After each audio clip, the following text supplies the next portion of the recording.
नमस्कार दोस्तों, polytechnic study centre में आपका स्वागत है। आज हम फिज़िक्स का तीसरा चैप्टर लॉ ऑफ मोशन पढ़ने जा रहे हैं। तो जान लेते हैं इस चैप्टर में हम क्या क्या पढ़ेंगे। लॉ ऑफ मोशन आपने 10th 12th 11th सब में पढ़ा होगा, लेकिन इसमें हम एक बार देख लेते हैं कि यहाँ क्या बातें हो रही हैं। तो इसके ओवरव्यू में आपको समझा देता हूँ शॉर्ट में कि क्या क्या चीज़ें यहाँ पर बात हो रही करी जाएगी। पहले बात होगी फोर्स की। फोर्स क्या होता है? फोर्स इज पुश और पुल। कोई भी बॉडी का अगर पुश और पुल करा जाए, उसकी बॉडी को मूवमेंट में लाया जाए, चेंज करा जाए उसकी पोजीशन में, तो उसको हम फोर्स कहते हैं। ठीक है, उसका हम फॉर्मूला बाद में देखेंगे, आगे पढ़ेंगे। न्यूटन्स के लॉ क्या होते हैं? 3 लॉ होते हैं, 1 2 3। पहला तो आपको पता ही है, लॉ ऑफ इनर्शिया। दूसरा F इक्वल्स टू एम है। तीसरा क्या होता है? तीसरा ये होता है कि आप किसी भी चीज़ पे जो भी फोर्स लगाएंगे उतना ही फोर्स आपको वापस लगेगा, सेम मैग्नीट्यूड में बट डिफरेंट डायरेक्शन में। उसके बाद लीनियर मोमेंटम क्या होता है? P equals to M into V, mass into velocity. Impulse क्या होता है? जब शॉर्ट पीरियड के लिए कोई आपके ऊपर फोर्स लगाया जाए, जैसे hitting of a ball from a bat while scoring run. जब कोई भी आप मैच खेल रहे हैं और आप किसी बॉलर ने पिच करी बॉल को और आपने उस पर शॉट मारा, तो आपने जो स्मॉल मूवमेंट के लिए फोर्स लगाया उस पर फ्रैक्शन ऑफ सेकंड के लिए, उसको हम कहते हैं इम्पल्स। ठीक है, उसके बाद आता है फ्रिक्शन। फ्रिक्शन क्या होता है? हर फोर्स का, जब भी कोई फोर्स ऑब्जेक्ट को मूव करा जाए, उसके अपोजिट डायरेक्शन में लगने वाले फोर्स को फ्रिक्शन कहते हैं। उसके बाद मूवमेंट ऑफ फोर्स टॉर्क में पढ़ेंगे हम लोग। उसके बाद लॉ ऑफ मूवमेंट्स और पैरेलल फोर्सेस। ठीक है, ये मैंने आपको छोटा सा ओवरव्यू दे देता है। अब मैं आपको बता देता हूँ कि एक एक चीज़ इन सब चीज़ों के बारे में। ठीक है, स्टार्टिंग से स्टार्ट करते हैं। यहाँ पर हम देख लेंगे पहले, Newton's law of motion are the central importance of classical mechanic physics. यानी कि न्यूटन्स लॉ ऑफ मोशन जो हैं वो हमारी लॉ ऑफ फिजिक्स और मैकेनिक्स को समझाने में बहुत इंपॉर्टेंट रोल अदा करते हैं। यहाँ पे लिखा है, a large number of laws and result may be derived from Newton's law. बहुत सारे ऐसे रिजल्ट और फॉर्मूले, ऐसी डिराइवेशंस होती हैं जो कि हम इनसे निकालते हैं। इसके बाद यहाँ पे लिखा है, the first two laws are related with the type of motion of a system. पहले जो दो लॉ हैं वो मोशन के टाइप ऑफ सिस्टम के मोशन को डिस्क्राइब करते हैं। उसके बाद result of the set of force. ठीक है, और सेकंड लॉ डील करता है F equals to M A, यानी कि मास और एक्सेलरेशन से।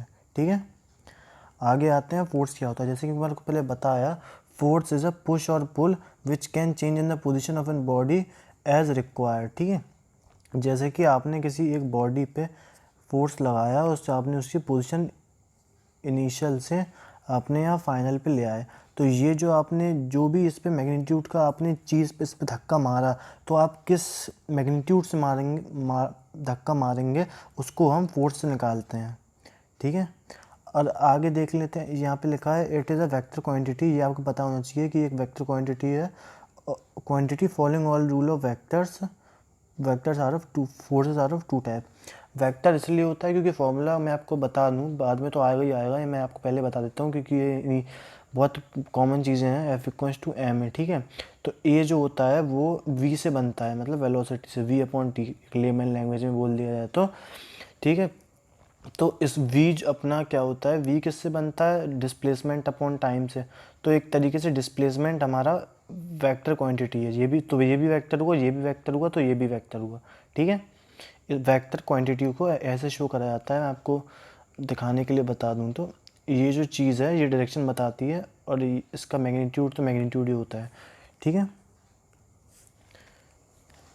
वो मतलब एक साइन होता है कि वेक्टर कौन सी क्वांटिटी है और स्केलर कौन सी क्वांटिटी है, तो ये जिस पे लग जाए वो सारी वेक्टर क्वांटिटीज़ होती हैं। आगे देख लेते हैं बैलेंस्ड और अनबैलेंस्ड फोर्स को। जैसे कि मैं आपको बताऊं, अगर आप मेरा वीडियो एक जगह, मैं एग्जांपल के थ्रू आपको समझाऊंगा, आप मेरा वीडियो एक जगह बैठ के अपने बेड पे, अपने सोफे पे देख रहे हैं, टेबल पे देख रहे हैं, तो आप एक जगह बैठे हैं, यानी कि आप कोई मूवमेंट नहीं दे रहे हैं, लेकिन आपको क्या लगता है कि आप पर कोई फोर्स नहीं लग रहा है, लेकिन ऐसा नहीं है, आप पर कई सारे फोर्सेस लग रहे हैं। फॉर एग्जांपल मैं अगर आपको समझाने की कोशिश करूं, तो आप नीचे बैठे हैं, एक तो पता ही है आपको ग्रेविटी का फोर्स लगेगा, ग्रेविटी का जी के नीचे लगेगा, ऊपर आपका एम ए, इसका अपोजिट में फोर्स होगा क्योंकि हर एक्शन का अपोजिट रिएक्शन होगा। थर्ड पे है, लेकिन मैं आपको यही समझाने की कोशिश कर रहा हूँ थोड़ा। और कई सारे आप पे एयर प्रेशर लग रहा है, मतलब जो आपको आपकी जो आसपास सराउंडिंग्स में जो एयर है, अगर आप वैक्यूम में बैठे हैं तो वो अलग बात है, लेकिन जो भी एयर है वो आप पे फोर्सेस लगा रही है कई सारे। तो ऐसे करके आप पे कई सारे फोर्सेस लग रहे हैं, लेकिन वो सारे फोर्स एक दूसरे से बैलेंस है। फॉर एग्जांपल आप ऐसे देखिए ऐसे देखिए आप कि आपका फोर्स एक यहाँ लगा, एक यहाँ लगा, एक यहाँ लगा, एक यहाँ लगा, ठीक है। तो क्या है यहाँ पर, मैं क्या समझाने की कोशिश कर रहा हूँ आपको कि आप पर लगने वाले सारे फोर्स बैलेंस्ड हैं। जैसे कि मैं आपसे बात करूं, आप यहाँ बैठे हुए हैं, आपको किसी ने यहाँ से 1 न्यूटन के फोर्स से खींचा, यहाँ से भी किसी ने 1 न्यूटन के फोर्स से खींचा, यहाँ से भी 1 न्यूटन के फोर्स से खींचा, यहाँ से भी 1 न्यूटन के फोर्स ने खींचा।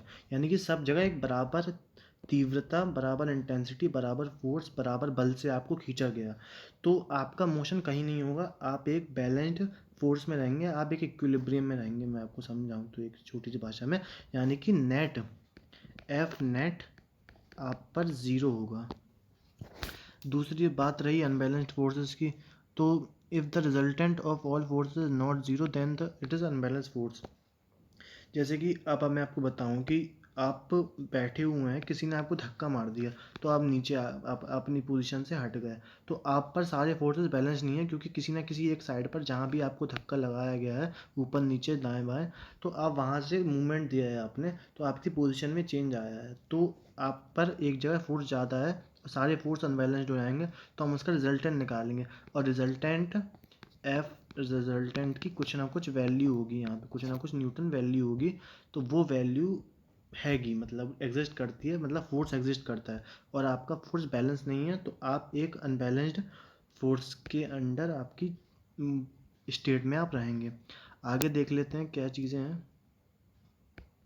आगे क्या कहता है, न्यूटन्स लॉ ऑफ मोशंस देख लेते हैं। फर्स्ट लॉ क्या कहता है, every body remains in its state of rest और मोशन अनटिल और unless any external force applied on it.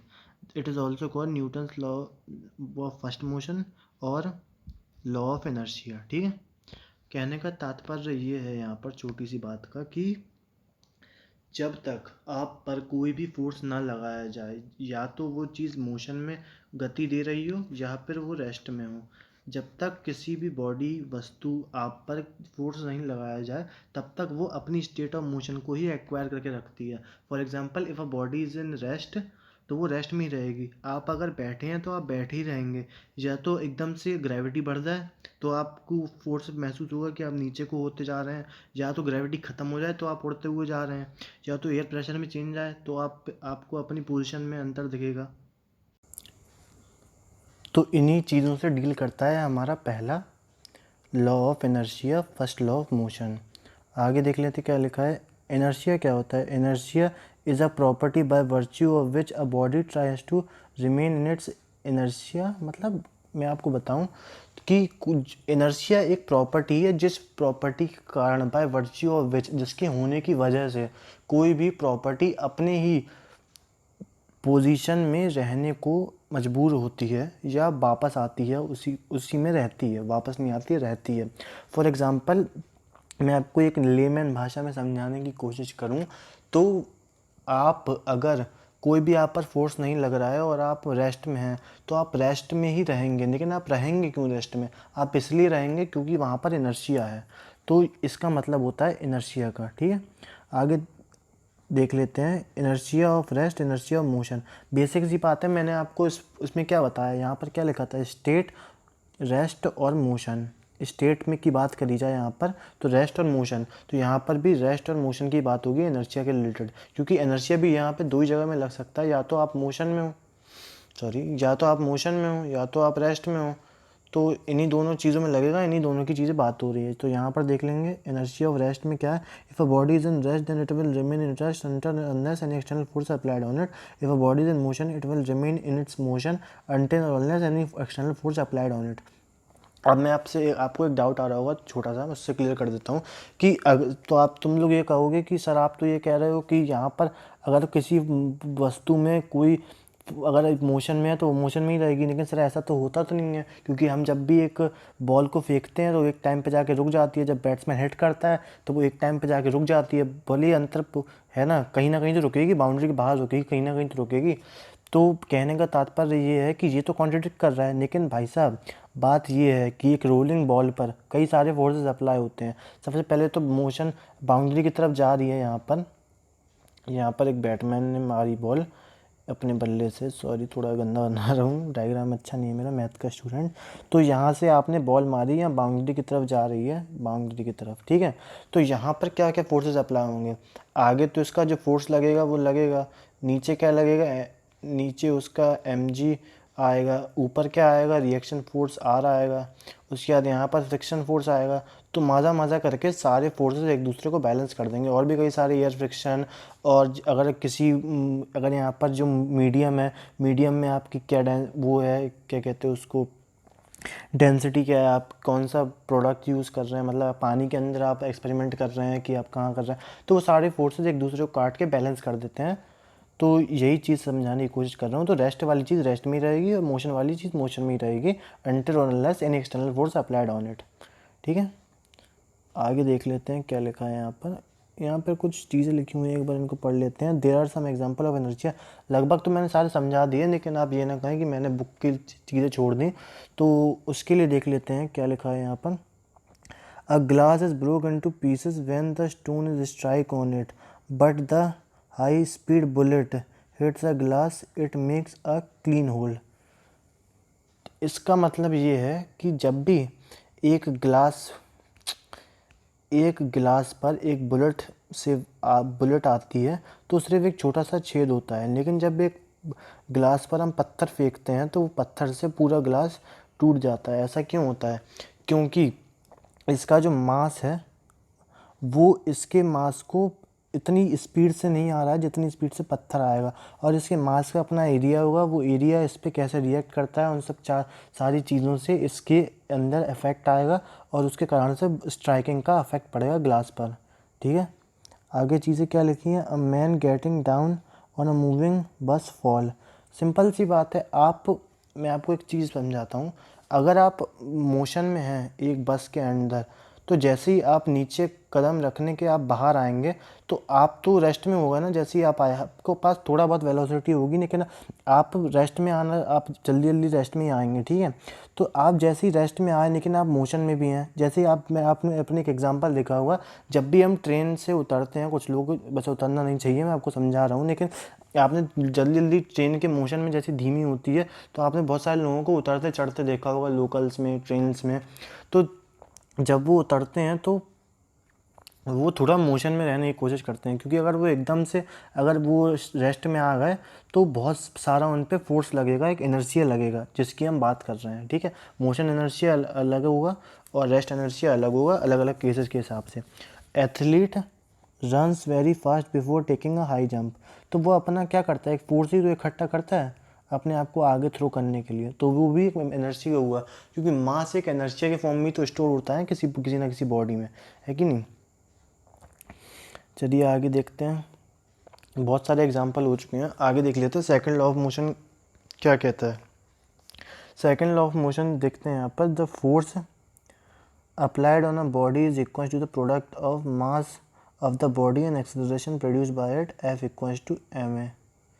ये तो बहुत सिंपल सा था, है कि नहीं। इसका फ़नी पार्ट यही है कि इसके सारे न्यूटन्स के लॉ काफ़ी बेसिक हैं, बस आपको एक बार समझ में आ गए, आपने अपने दिल में उतार लिए, तो बस आपको चीज़ें ज़्यादा समझने की कोशिश नहीं आएगी, ठीक है। आगे देख लेते हैं क्या लिखा है यहाँ पर। And also a rate of change of linear momentum. Momentum क्या भला है उसको देख लेते हैं। मोमेंटम को अगर सिंपल भाषा में लिखूँ, P equals to M V. P is for momentum, is for mass and is for velocity, ठीक है। तो product of mass into velocity और rate of change of velocity with respect to time, ये होता है हमारा फॉर्मूला इस चीज़ का, फोर्स का। और rate of change of distance with respect to time, with respect to time क्यों होगा, rate of change of into time, ठीक है। ऐसा करके देख लेते हैं हम इसको। फोर्स का सिंपल से यही होता है कि force is directly proportional to mass into acceleration, लेकिन इसको यहाँ पर F equals to K M में आता है, लेकिन इसको हम कांस्टेंट 1 मान लेते हैं, तो ये F इक्वल्स टू एम में एग्जैक्टली आ ही जाता है ऐसे ही। और यहाँ पर इस चीज़ का मतलब भी आप समझ ही गए होंगे। यहाँ पर क्या लिखा है, of a body is proportional two forces applied on the direction of force. क्योंकि ये फोर्स भी एक मोमेंटम वेक्टर क्वांटिटी है, तो ये भी उसी फोर्स में अप्लाई होगा जहाँ पर एक्सेलरेशन अप्लाई हो रहा है, ठीक है। और F equals to D P by D T, ये एफ एक के बराबर होता है जो कि एम ए के बराबर होता है। थर्ड लॉ क्या कहता है, every action as a equal and opposite reaction. मेरे को छोटा सा एग्जांपल याद रहा था, भले ही रिलेटेबल नहीं है लेकिन यही है। आप किसी आदमी को बिना वजह चांटा मारेंगे तो वो भी आपको मारेगा ना, है कि नहीं, क्योंकि आपने उसे बिना वजह मारा तो रिएक्शन तो बराबर ही मिलेगा आपको।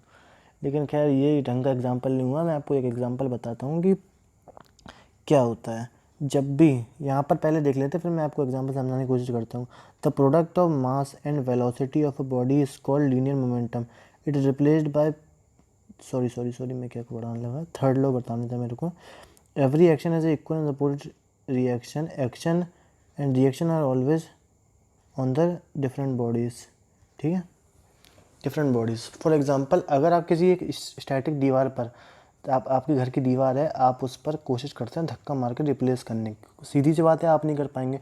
तो आप जितना ही फोर्स लगाएंगे उसको, आप तो कहेंगे ना मैंने फोर्स लगाया लेकिन मूवमेंट नहीं हुआ, थोड़ा बहुत तो होना चाहिए, लेकिन थोड़ा बहुत भी नहीं हुआ, बिल्कुल माइन्यूट सा भी अंतर नहीं आया। वो आया क्यों, क्योंकि आपने जितना भी फोर्स लगाया दीवार ने वापस आपको उतना ही लगा दिया।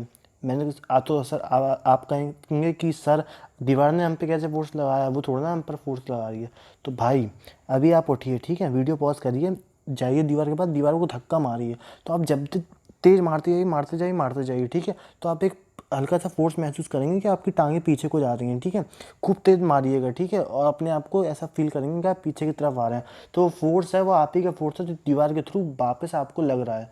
तो वो फोर्स कहीं बाहर से नहीं आया, वो आप ही का force equal and opposite reaction के फॉर्म में आपको, जो आपने एक्शन करा है दीवार पे, उसका ही आपको रिएक्शन मिल रहा है, ठीक है। उम्मीद करता हूँ आपको समझ में आ रही होगी चीज़ें। मैंने थोड़ी सी डिफरेंट अप्रोच ली है, मैं बहुत धीमे पढ़ा रहा था लेकिन अब मैं कोशिश कर रहा हूँ थोड़ा अपनी बोलने की भाषा को फास्ट करूँ और स्पीड को फास्ट करूँ और समझाने के तरीके में थोड़ा चेंज लाऊँ। तो उम्मीद करता हूँ आपको ये थोड़ा चेंज पसंद आ रहा होगा। अगर पसंद आया है तो लाइक करें, कमेंट करें, शेयर करें, सब्सक्राइब करें। बताने की ज़रूरत तो आपको है नहीं, आप कर देते हैं, मुझे दिखता है मेरे को। बस यही है कि एनालिटिक्स बता देती हैं आपकी, आप क्या करते हैं क्या नहीं करते। अभी भी 70% सिर्फ 65% लोगों ने सब्सक्राइब करके रखा है, बाकी के लोग क्यों नहीं कर रहे हैं सब्सक्राइब। आप प्लीज़ सब्सक्राइब करिए। 35% लोगों ने भी अभी तक सब्सक्राइब नहीं करा है, तो आप करिए प्लीज़, ठीक है। कर रखा है तो बहुत अच्छी बात है। और वहाँ पे एक बेल का नोटिफिकेशन आएगा, उसको भी आप दबा देना। आगे आ जाते हैं वापस। लीनियर मोमेंटम क्या होता है, the product of mass and velocity of a body is called linear momentum. It is represented by P and the unit is kilogram metre per second and it is a vector quantity. सारी चीज़ें तो आपको पता ही होंगी, मैंने आपको पहले ही बता चुका ऊपर कि पी इक्वल्स टू, मैंने आपको जब पढ़ा रहा था force, P equals to M we.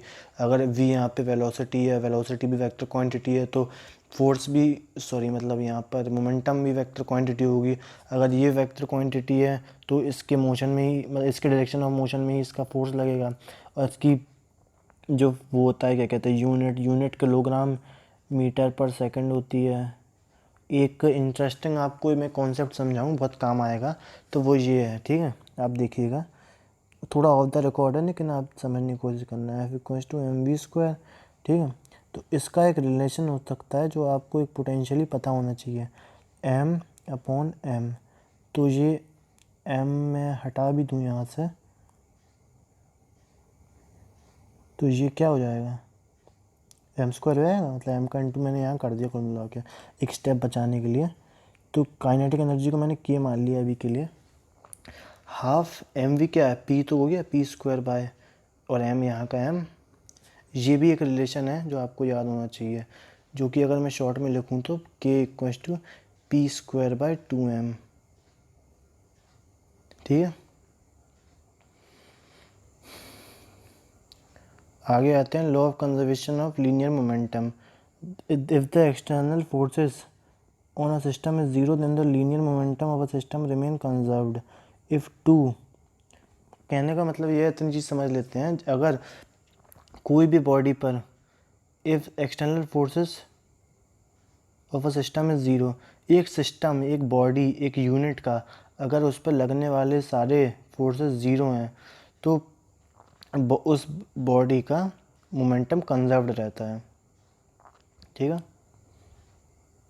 इसका मतलब क्या होता है? फॉर एग्ज़ाम्पल, अगर मैं आपको एक चीज़ से एग्ज़ाम्पल देने की कोशिश करूं, आपने एक वो चीज़ देखी होगी, बहुत सारे घरों में, ऑफिस में लगी होती है, एक ऐसी ऐसी बॉल्स होती हैं, सारी आपस में कनेक्टेड होती हैं, कनेक्टेड मतलब छूती हैं बस आपस में। तो इससे क्या होता है, जब आप एक यहाँ पे एक और कनेक्टेड है लेकिन आपने दूर रखा हुआ है इसको, मतलब आपने पकड़ रखा है इसको हाथ से ऐसे ऐसे करके, सॉरी, और आपने जैसे इसको छोड़ा, तो आप जब इसे छोड़ेंगे तो ये तो यहाँ आ जाएगी अपनी पोजीशन पर, यहाँ पर आ जाएगी, लेकिन ये इसको ट्रांसफ़र करेगी फोर्स, ये इसको ट्रांसफ़र करेगी, ये इसको, ये इसको, ये इसको, और ये आखिरी वाला अपनी पोजीशन में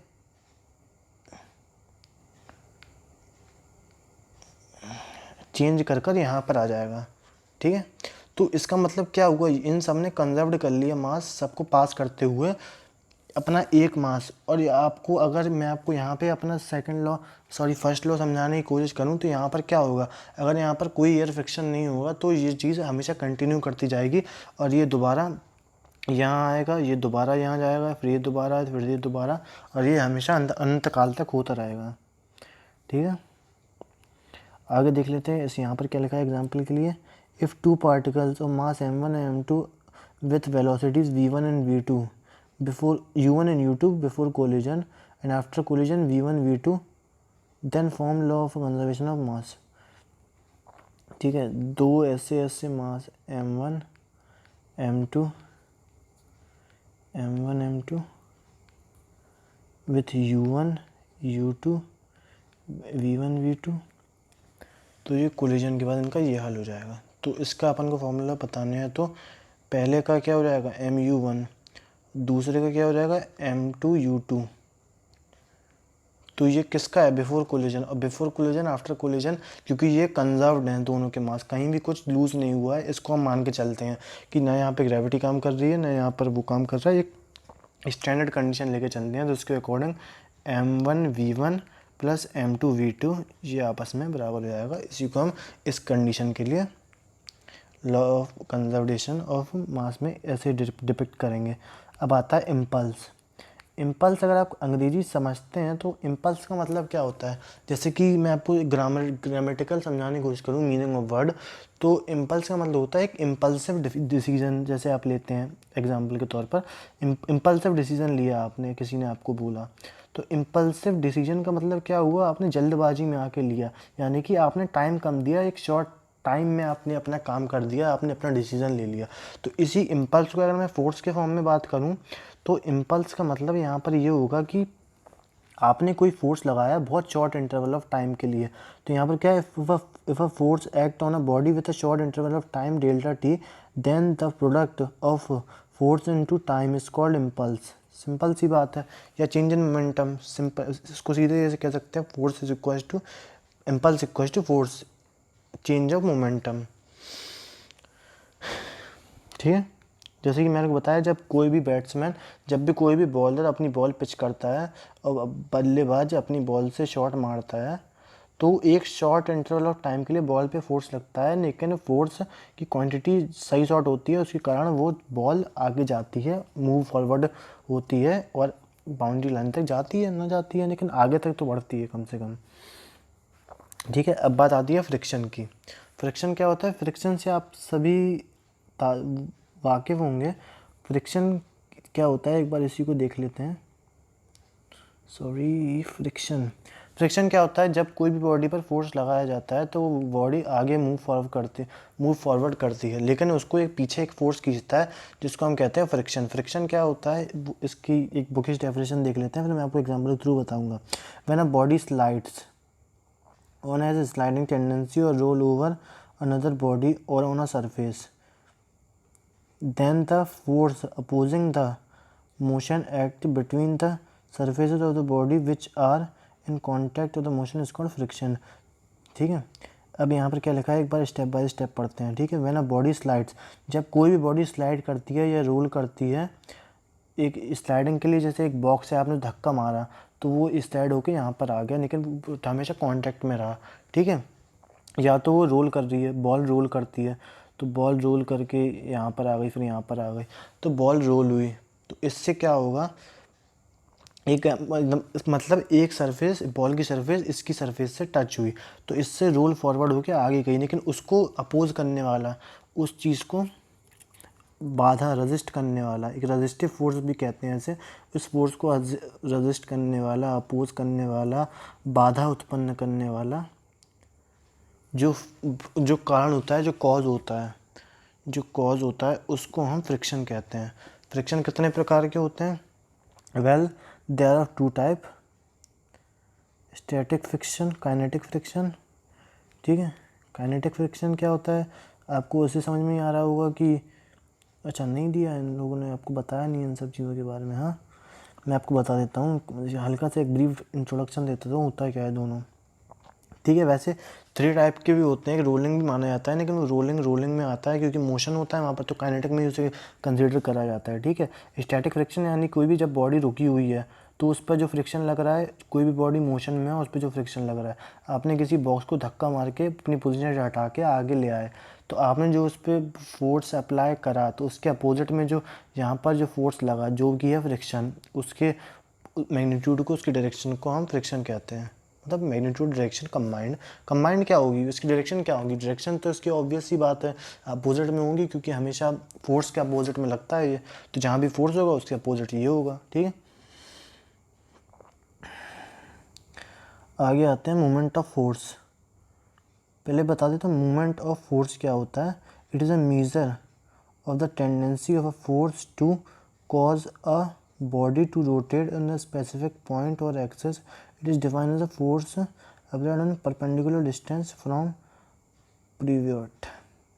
तो अब मैं आपको एक समझाने की कोशिश करूँ छोटा सा। तो आपने कपल फोर्सेस होते हैं ये सारे जो 90 डिग्री पर एक्ट करते हैं। इसको मैं फिर से पढ़ता हूँ आपके लिए। It is a measure of a tendency of a force.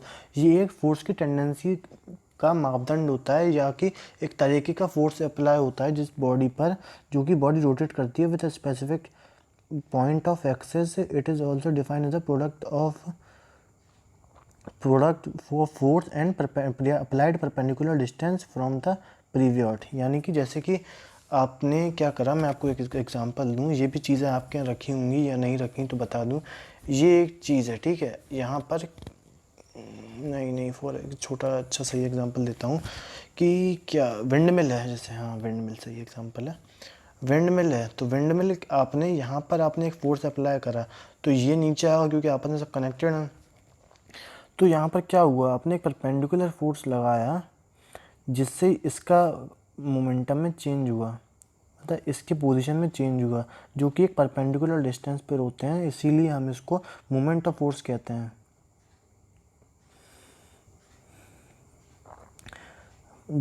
इसको फॉर्मूला टाउ से रिप्रेजेंट करा जाए, टाउ कहते हैं।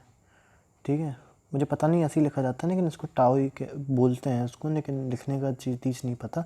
एफ इंटू डी जो होती है परपेंडिकुलर डिस्टेंस, और ये होता है force applied. It has 2 directions of rotation, clockwise और एंटी क्लॉकवाइज। ये तो बेसिक सी चीज़ है। आगे देख लेते हैं क्या चीज़ें बातें हो रही हैं यहाँ पर। आगे और क्या क्या पढ़ेंगे आप देख लीजिए, थोड़ा सा एक ओवरव्यू। यहाँ तक मैं आपको पढ़ाऊँगा आज, यहाँ तक। आगे का आपको नेक्स्ट क्लास में जो आगे न्यूमेरिकल्स दिए गए हैं वो आपको कराए जाएंगे। न्यूमेरिकल्स भी आप कर लेंगे, ऐसे मैं आपको बता देता हूँ, कोई ऐसा डिफ़िकल्ट नहीं है, इजी चैप्टर है, आराम से आप सारी चीज़ें निपटा देंगे। अब आगे आते हैं हम इस पर कि लॉ ऑफ मूवमेंट्स क्या होता है। लॉ ऑफ मूवमेंट क्या लिखा है, when an object is balanced bracket in rotation equilibrium the sum of clockwise movements is equals to anti clockwise movements. यानी कि एंटी क्लॉकवाइज मूवमेंट और क्लॉकवाइज मूवमेंट आपस में एक इक्विलिब्रियम में होते हैं इन रोटेशन। तो F1 into force into distance, मतलब F1 D1 equals to F2 D2।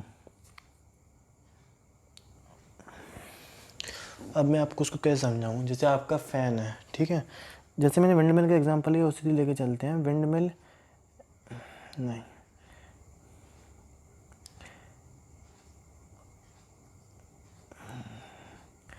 हाँ ये बेटर है,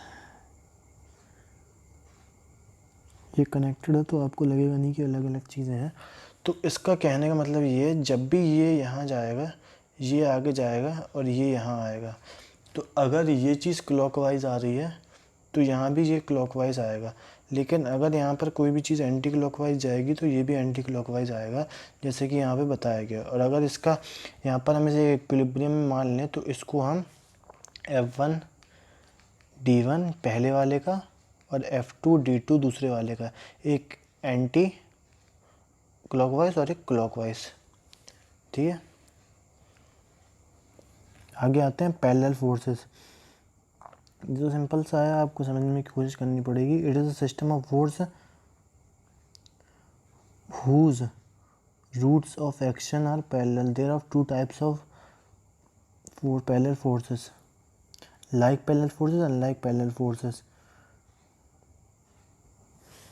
Forces which are parallel and acting in same directions are called like forces and resultant सम में जाता है हमेशा। ठीक है, जब भी दो फोर्स हमेशा सेम डायरेक्शन में अप्लाइड हों और यानी कि लाइक हों और पैरेलल हों आपस में, तो उनका रिजल्टेंट हमेशा ऐड करा जाता है और ऐसे फोर्सेस को हम parallel forces, like parallel forces कहते हैं। जैसे कि यहाँ पर एक एग्जांपल भी दिया गया है, उसके अकॉर्डिंग भी देख लेते हैं। ये दोनों आपस में पैरेलल हैं। अगर मैं आपको ए और बी पॉइंट्स की लाइन में आपको ड्रॉ करके बताने की कोशिश करूँ तो इनका रिजल्टेंट भी इनके पैरेलल होगा। अगर ये पी है ये क्यू है तो इनका रिजल्टेंट भी पी प्लस क्यू होगा। ठीक है, और ये भी सेम डायरेक्शन में होगा, as in P and Q.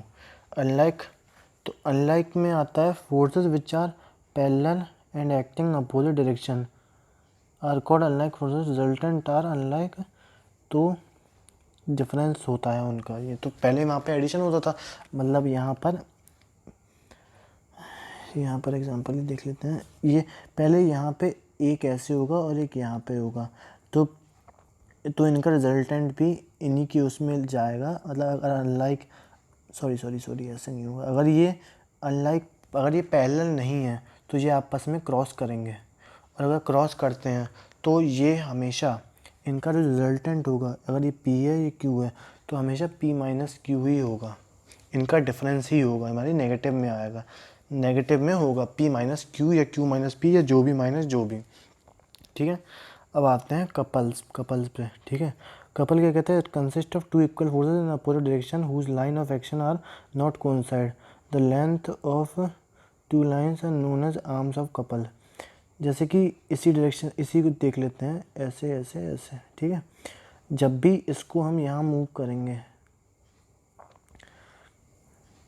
ये इसको यहाँ मूवमेंट दिया गया है, इसको यहाँ डी माना गया है, इसको एफ माना गया है, तो इसके अकॉर्डिंग कहता है it consist of two equal forces. यहाँ पर एक फोर्स इस डायरेक्शन में लग रहा है, एक फोर्स इस डायरेक्शन में लग रहा है, और इनके आर्म भी आपस में कोइंसाइड कर रहे हैं, क्योंकि एक यही है और इसका भी यही है। ठीक है, तो इसी को हम मानते हैं कपल, यानी कि ये भी फोर्स यहाँ पे अप्लाई कर रहा है और ये भी यहाँ पर फोर्स अप्लाई हो रहा है, और इनका जो आर्म है, आर्म कॉमन है। कपल हमेशा दो फोर्सेस में ही होता है, ये तो बात एक छोटी सी बात है। It is a simple machine. Lever क्या होता है? It is simple machine which has a board or a bar that is just turning point is known as fulcrum. Mechanical advantage, it is measure to be the force amplification achieved by the tool or mechanics. Basically क्या होता है, ये एक tool हो, एक ऐसी ये होता है, एक सिंपल पॉइंट होता है, turning point which is known as fulcrum. यानी कि अगर बीच में यहाँ पर मैं एक ऐसे पॉइंट बना दूँ जहाँ पर ये मूवमेंट दे रहा है, जैसे मैंने विंड उसमें बताया था, विंड क्या कहते हैं, विंड मिल में, तो ये जो बीच का जो एरिया था जहाँ से हर चीज़ को मेज़र कराया जाता है, तो इसको हम फुलक्रम कहेंगे। ठीक है, और यहाँ मैकेनिकल एडवांटेज क्या है? It is measured it a lot of force amplification applied on the tool, और यहाँ पर मैकेनिकल एडवांटेज है weight upon line of effort, जो पी होता है। Lever first group, lever second group, ये लीवर के डिस्क्राइब करा गया है अलग अलग उसमें, और लीवर थर्ड ग्रुप।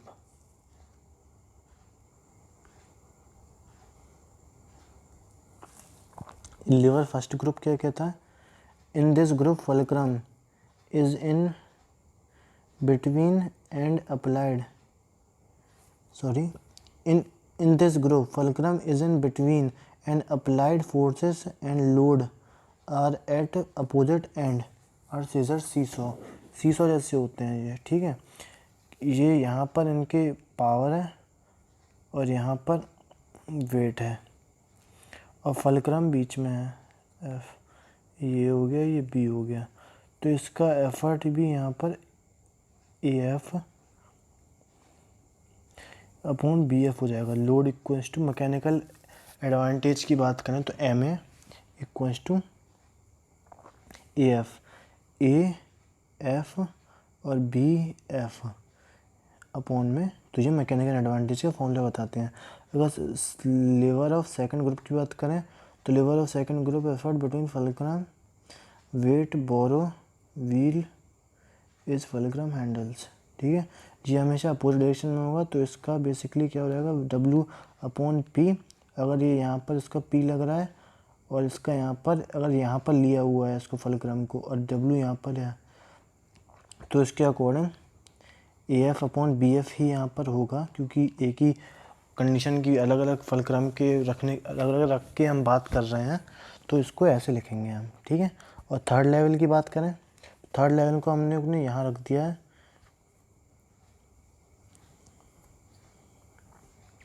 यहाँ पर हमने P ले लिया, यहाँ पर W ले लिया, फिर से यहाँ पर AF अपॉन BF, ठीक है।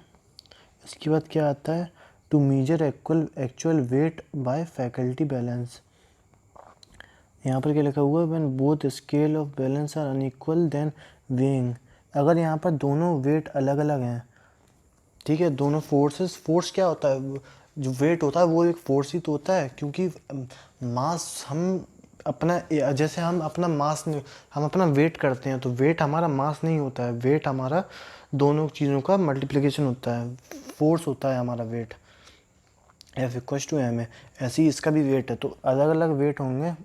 तो अगर यहाँ पर एक कंडीशन दी गई, weighing an object with both scale let find the mass of W1 then accurate mass is W equal to W1 plus W2। इसको एज हम रिजल्टेंट ले सकते हैं दोनों वेट का। और यहाँ पर लिखा है when arms of balance are not equal, अगर दोनों के आर्म बैलेंस इक्वल नहीं है, यानी कि W1 और W2, तो इसका हम एक रिजल्टेंट एज अ फोर्स का रिजल्टेंट हम W1 इंटू W2 के फॉर्म में निकाल सकते हैं, ठीक है। तो यहाँ पर वीडियो का एंड होता है। उम्मीद करता हूँ आपको वीडियो समझ में आया होगा। समझ में आया तो लाइक मारें, सब्सक्राइब करें, इस वीडियो को शेयर करें ज़्यादा से ज़्यादा। और मैं आपको फिर एक बार याद दिला दूं, अगर इस चैनल पर आज क्या तारीख हो गई है, आप देख लीजिए तारीख क्या हो गई, 18 तारीख हो गई है, यानी कि आज 18 है, 18 ऑफ जून। मैं आपको बता दूं कल मेरा बर्थडे था, इसलिए वीडियो आने में थोड़ा डिले हो गया, ठीक है। तो खैर इसको हटा देते हैं, बात जो कर रहे हैं वो करें।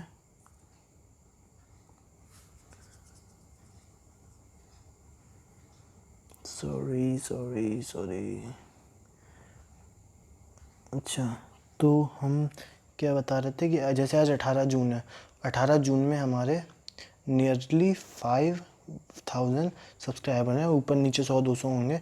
अगर ये 10,000 हो जाते हैं, कब तक, जून जुलाई अगस्त के एंड तक, यानी कि 3 मंथ्स में, 90 डेज़ में, तो आपके लिए इतने दिन बाद, जितनी जल्दी आप कर दें उतनी जल्दी कर दें, नहीं तो इतने दिन के बाद तो हो ही जाएगा। ये सरप्राइज़ आपको एक दिया जाएगा। आपकी जितनी भी डाउट्स हैं, आपको मैं डाउट पर्सनली लूँगा, और जिनके मेरे फैकल्टी के अंदर जितने भी लोग आते हैं, जितने भी लोगों को मैं जानता हूँ, जिन लोगों ने लिटरली टॉप करा हुआ है, जिन्होंने 70-75% तक स्कोर करा हुआ है, आपको पता होगा इतनी लाना आसान नहीं है, क्योंकि आपको लग रहा होगा 75% तो छोटी बात हो गई, लेकिन इतनी लाना भी टॉप माना जाता है। जिस एरिया में मैं रहता हूँ, जिस जगह में मैं रहता हूँ, यूपी में कहीं भी ये टॉप माना जाता है। इनसे मैं आपकी बात करवाऊँगा पर्सनली, इनके मैं आपको डाउट सेशंस लूँगा पूरे, प्लस मैं आपके लिए एक नया सरप्राइज़ है, वो मैं आपको 10,000 सब्सक्राइबर 10K के बाद ही रिवील करूँगा, ठीक है। और अगर आपको पेड कोर्स चाहिए तो आप कमेंट डाउन करें, और अगर कमेंट सही सॉर्ट होते हैं, अच्छे खासे कमेंट होते हैं, तो मैं एक पेड कोर्स लाने की भी कोशिश करूँगा जल्दी से जल्दी। और एक और चीज़, अगर अगर आप जैसे कि मेरे को 10K का पूरा करते हैं तो आपका पॉलीटेक्निक के अंदर की पढ़ाई जो होती है, पॉलीटेक्निक के अंदर जैसे सिविल, मैकेनिकल, इलेक्ट्रिकल, इलेक्ट्रॉनिक्स और जितने भी अलग अलग स्ट्रीम्स हैं, CS, उनकी जो अंदर की पढ़ाई है सेमेस्टर वाली, उसके वीडियोस भी मैं पॉलिटेक्निक स्टडी सेंटर पर लाने की कोशिश करूँगा। लेकिन उसके लिए आपको पहले ये टारगेट कंप्लीट करना पड़ेगा। जितनी जल्दी से जल्दी करेंगे उतनी जल्दी आपको ये चीज़ें मिलना स्टार्ट हो जाएंगी, ठीक है। उम्मीद करता हूँ आपको वीडियो पसंद आया होगा। मुझको पता है आपको क्या करना है, आप वो करिए। जब तक के लिए खैर अगली वीडियो का इंतज़ार करिए, जिसमें हम इन सब चीज़ों को डिस्कस करेंगे, यानी कि हम न्यूमेरिकल्स की बात करेंगे, ठीक है। तो गुड नाइट, टेक केयर।